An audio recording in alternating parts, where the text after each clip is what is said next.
Hello, everyone. Today you will learn interesting facts about the whispered secret, life in the Middle Ages. Tonight, let's pull back the heavy tapestry of history and peer into a more intimate, perhaps even thrilling, corner of medieval life. The secret. In a world without our omnipresent cameras, digital breadcrumbs, or instant messages, how on earth did people keep things hidden? And what happened when those carefully guarded truths came tumbling out? Imagine a society where every whispered word could travel faster than a horse, where a good name was everything, and where hidden truths held an almost magical power, capable of twisting destinies in ways we can barely grasp today.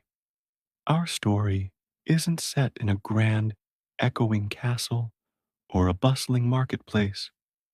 No, it unfolds in the quiet, unassuming corners where human lives tangled, often burdened by unspoken truths. Take, for instance, a secret herbal remedy, a precious inheritance passed down through generations in some sleepy hamlet. The village's wise woman, or perhaps the local healer, possessed knowledge of plants and their mysterious properties, a secret not bound in dusty books, but etched deep in her memory and practiced through the touch of her weathered hands. She learned it at her mother's knee, or perhaps her grandmother's. This vital healing knowledge, though a lifeline for her community, was often eyed with the unsettling mix of awe and deep suspicion by the all powerful church, sometimes teetering on the edge of accusations of witchcraft or heresy. She knew which humble leaves could cool a raging fever, which gnarly roots might staunch a dreadful bleed, or which specific concoctions could ease the agonizing pains of childbirth or even offer a sliver of comfort against the ravages of the plague. Her power, you see, resided in this very secret. She guarded it fiercely, like a dragon protecting its treasure, revealing it only to a chosen apprentice, usually within her own bloodline. There were no pharmacies then, no neatly printed medical texts for the common person. Each remedy was a unique blend, its success depending on her keen observation, endless trial and error, and the unwritten wisdom of centuries. Can you picture her now, carefully gathering herbs under the pale moonlight, her movements swift and silent, her actions perhaps misunderstood by wary neighbors, her secret a lifeline for many, yet potentially a hangman's noose if ill fortune or jealousy cast a shadow her way? The faint, earthy scent of dried herbs and simmering potions would forever cling to her small cottage, a fragrant testament to her hidden craft. Then there were the secrets of the heart, often far more perilous and charged with a dangerous, intoxicating electricity. In a society where marriages were often cold, calculated arrangements for land and power, or simply the practical necessity of merging two families for more hands on the farm, forbidden love was a dangerous, burning flame. Imagine a young noblewoman, perhaps barely a teenager, promised since childhood to a powerful but much older lord. Yet her heart, a rebellious thing, unexpectedly finds itself drawn to a dashing squire, a talented minstrel whose songs stir her soul, or even a humble stable hand with kind, earnest eyes. Their stolen glances across a crowded great hall, their brief, hushed conversations in a secluded castle garden, fragrant with roses, their secret touches behind heavy tapestries or in shadowy corridors. Every fleeting moment was a risk, every whispered word a potential betrayal. There were no instant messages, no encrypted chats that could be deleted with a tap. A single indiscreet word overheard by a curious servant, a misplaced love token, a pressed flower, a simple carved trinket, a jealous rival's cunning whisper, or the ever watchful eye of a chaperone could shatter their world, exposing their secret and leading to catastrophic punishment. For her, it meant severe disgrace, perhaps a forced life in a cold convent, or even the annulment of her marriage, plunging her entire family into ruin. For him, it could mean exile, rotting in a dark dungeon, mutilation, or even a swift, brutal death. The constant, gnawing fear of exposure was a heavy, ever present burden, a cold hand on their hearts, yet it often served to sharpen every forbidden thrill, making each stolen moment intensely, tragically precious. This was the dark, dangerous undercurrent of courtly love, where the idealized devotion could, in reality, become a perilous game of deceit and hidden passions, demanding immense courage and cunning from those brave enough to play. For the common people, secrets usually revolved around survival and transgression against the harsh, unyielding realities of feudal life. Perhaps a peasant family, staring down the barrel of starvation during a particularly brutal winter, had managed to hide a few extra bushels of grain from the Lord's demanding tax collectors. They might bury it deep beneath their humble hut, or cleverly conceal it within a secret compartment in their barn. A desperate act of rebellion. This was a secret shared only within the tightest family circle, protected by a silent, knowing understanding born of pure, primal necessity. To be caught meant severe punishment, crushing fines that could cripple them for generations, or even outright eviction from their meager patch of land, condemning them to beggary. Or consider a poacher, a shadowy figure venturing into the Lord's forbidden forest under the deepest cloak of night to snare a deer or catch a rabbit. He risked mutilation, blinding, or even death if caught by the Lord's ever vigilant gamekeepers. His movements were secret, his crude tools simple and easily hidden, his deep, instinctive knowledge of the forest trails, animal habits, and hidden paths his only armor against discovery. The very act of living outside the strict feudal rules, of carving out a meager existence when the system failed them, often demanded a hidden life, a parallel economy of quiet rebellion and desperate measures. The earthy scent of damp soil and wild game would cling to him, a constant, thrilling reminder of his dangerous secret. Religious secrets held an immense and terrifying weight in that profoundly devout age. While faith was public, pervasive, and seemed to dictate every breath from birth to death, some individuals, or small clandestine groups, dared to harbor beliefs deemed heretical by the powerful, omnipresent church.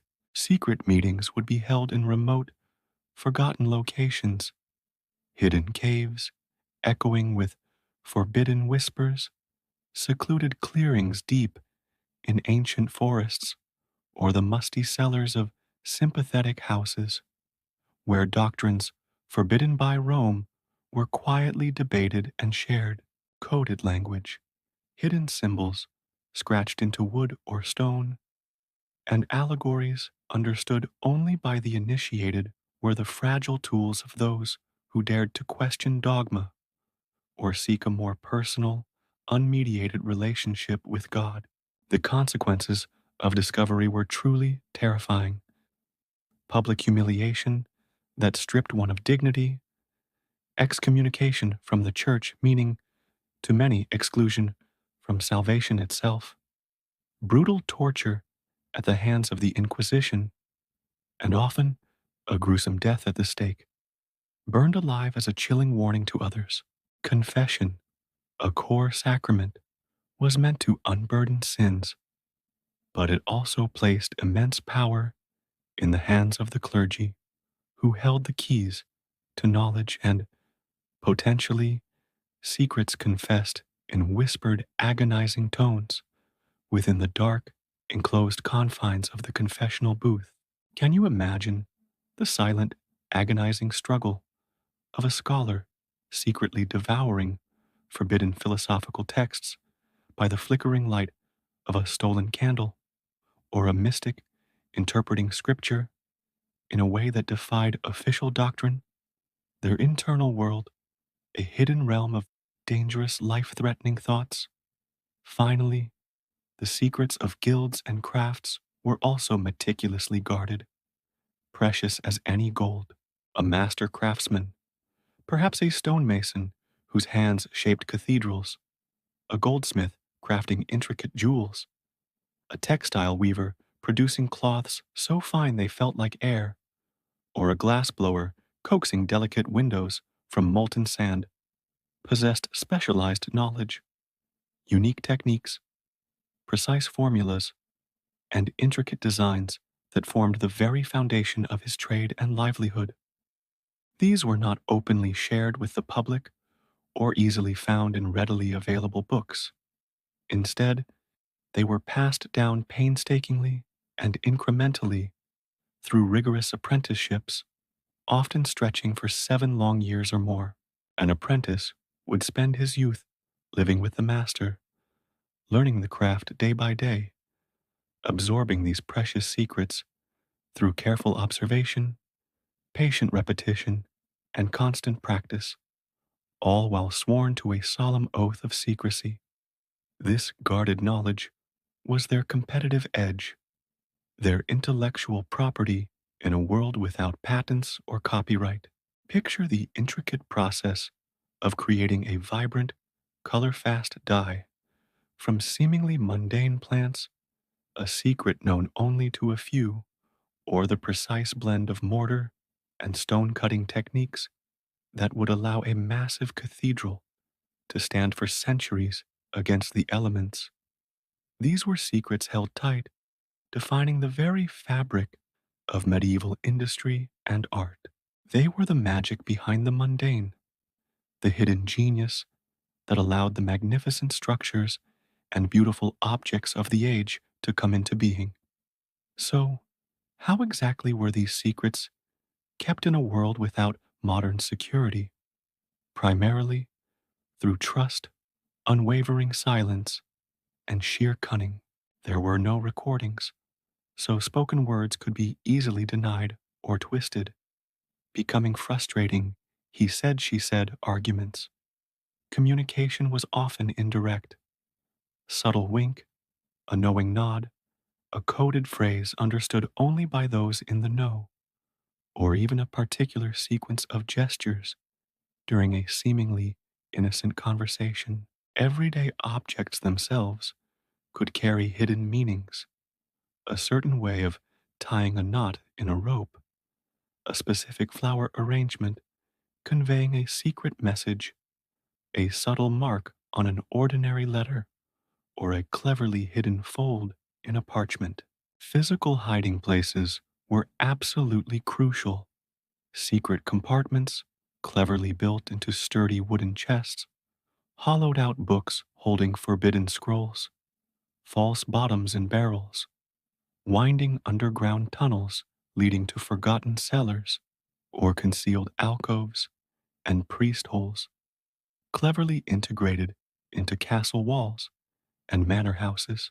And the vast, untamed natural world also offered refuge, dense, impenetrable forests where one could disappear, remote caves known only to a select few, or the vast anonymous cloak of night itself, providing ideal settings for clandestine meetings or movements. But let's be honest, keeping secrets was also a constant, grinding psychological burden. In a world where communities were so tightly knit that everyone knew everyone else's business, and where gossip was a primary form of entertainment and social control, paranoia could easily take root. The constant fear of betrayal by a seemingly loyal friend or even a family member, the gnawing weight of a guilty conscience, or the ceaseless need for vigilance chipped away at one's peace of mind, leading to sleepless nights and nervous glances over one's shoulder.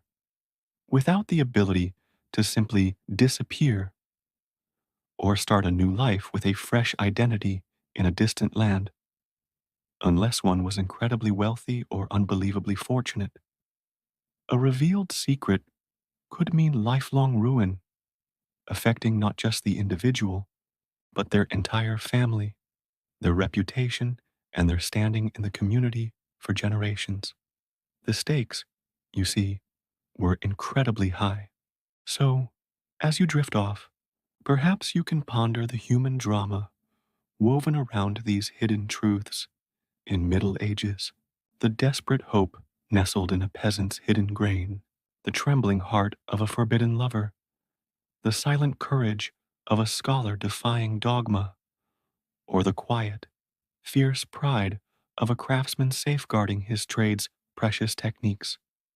In a world of stone and faith, where life was often brutal and public, secrets were fragile, powerful things, shaping destinies with every whispered word and every guarded action. They were the unseen threads that bound individuals to their deepest desires, their greatest fears, and their very survival. Good night.